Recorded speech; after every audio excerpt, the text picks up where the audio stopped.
HKS voice நேயர்களுக்கு வணக்கம். தமிழ்நாட்டோட தொழில் வளர்ச்சிக்கு, குறிப்பா தென் மாவட்டங்களோட பொருளாதாரத்தையே தலைகீழா மாற்றக்கூடிய ஒரு மாபெரும் திட்டம் ஒட்டுமொத்தமா தமிழ்நாட்டை விட்டு ஆந்திராவுக்கு கைமாறி போயிருக்கு. ஒன்றல்ல இரண்டல்ல 29,000 கோடி ரூபாய் மதிப்பிலான மெகா திட்டம்.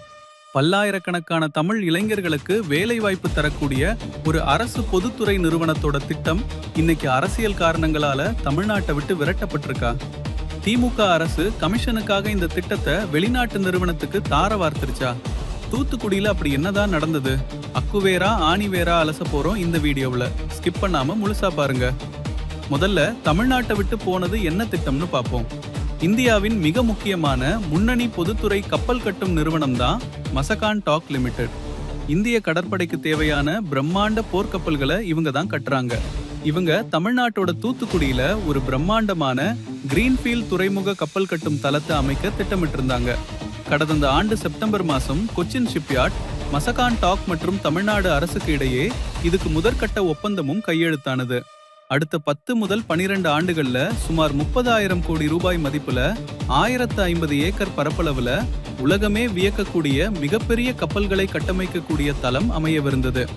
இதுக்காக மசகான் டாக் நிறுவனம் முதற்கட்டமா 15,000 கோடியில இருந்து 18,000 கோடி ரூபாய் முதலீடு செய்ய முதலையும் வாங்கிட்டு தமிழ்நாடு அரசோட சிக்னலுக்காக காத்துக்கிட்டு இருந்தாங்க. இங்கதான் கதையில ஒரு மிகப்பெரிய ட்விஸ்ட் வருது.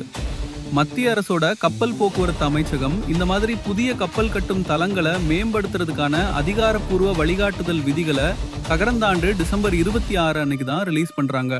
ஆனா மத்திய அரசு இந்த விதிகளையே வெளியிடுறதுக்கு 19 நாட்களுக்கு முன்னாடியே, அதாவது டிசம்பர் 7 அன்னைக்கு மதுரையில நடந்த முதலீட்டாளர்கள் மாநாட்டுல முதலமைச்சர் மு.க. ஸ்டாலின் முன்னிலையில தென்கொரியாவை சேர்ந்த HD ஹியூண்டாய் நிறுவனத்தோட தமிழ்நாடு அரசு ஒரு ரகசிய ஒப்பந்தத்தை போடுது.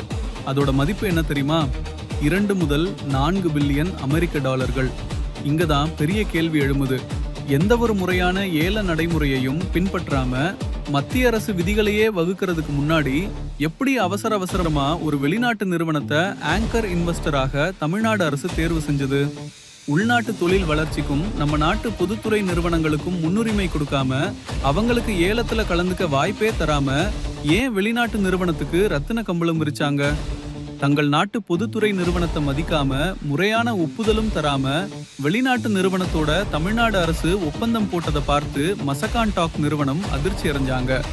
நாம இங்க காத்துக்கிட்டு இருந்தது போதும்னு முடிவு பண்ணி தங்களோட 29,000 கோடி ரூபாய் மெகா முதலீட்டை அப்படியே தமிழ்நாட்டை விட்டு தூக்கிட்டு இப்ப ஆந்திர பிரதேசத்துக்கு போக தீவிரமா பரிசீலனை செஞ்சு வராங்க.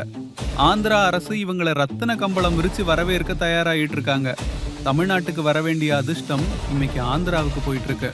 இந்த விவகாரம் இப்போ தமிழ்நாட்டுல மிகப்பெரிய அரசியல் புயலை கிளப்பியிருக்கு. தமிழக வெற்றி கழகத்தினர் திமுக அரசு மேல கடுமையான குற்றச்சாட்டுகளை வைக்கிறாங்க. வெறும் கமிஷனுக்கு ஆசைப்பட்டு நம்ம நாட்டு பொதுத்துறை நிறுவனத்தை புறக்கணிச்சுட்டு வெளிநாட்டு நிறுவனத்துக்கு இந்த மெகா திட்டத்தை திமுக தார வார்த்துருச்சு அப்படின்னு அதிரடி புகார்களை கிளப்புறாங்க. இயற்கையாவே கப்பல் துறைமுக வளர்ச்சிக்கு அருமையான சூழல் கொண்ட தூத்துக்குடி இன்னைக்கு ஆட்சியாளர்களின் இந்த செயலால் பல்லாயிரக்கணக்கான வேலை வாய்ப்புகளையும் மிகப்பெரிய பொருளாதார வளர்ச்சியையும் இழந்து நிற்குது அப்படிங்கிறது தான் கசப்பான உண்மை. நம்ம நாட்டு நிறுவனங்களை விட வெளிநாட்டு நிறுவனங்களுக்கு முக்கியத்துவம் தந்தது சரியா? தூத்துக்குடி இந்த திட்டத்தை இழந்ததை பத்தி நீங்க என்ன நினைக்கிறீங்க? உங்களோட கருத்துக்களை கீழே கமெண்ட்ல சொல்லுங்க. இந்த வீடியோ பிடிச்சிருந்தா லைக் பண்ணுங்க, ஷேர் பண்ணுங்க. மறக்காம நம்ம HKS வாய்ஸ் மீடியா சேனலுக்கு சப்ஸ்கிரைப் பண்ணுங்க. நன்றி, வணக்கம்.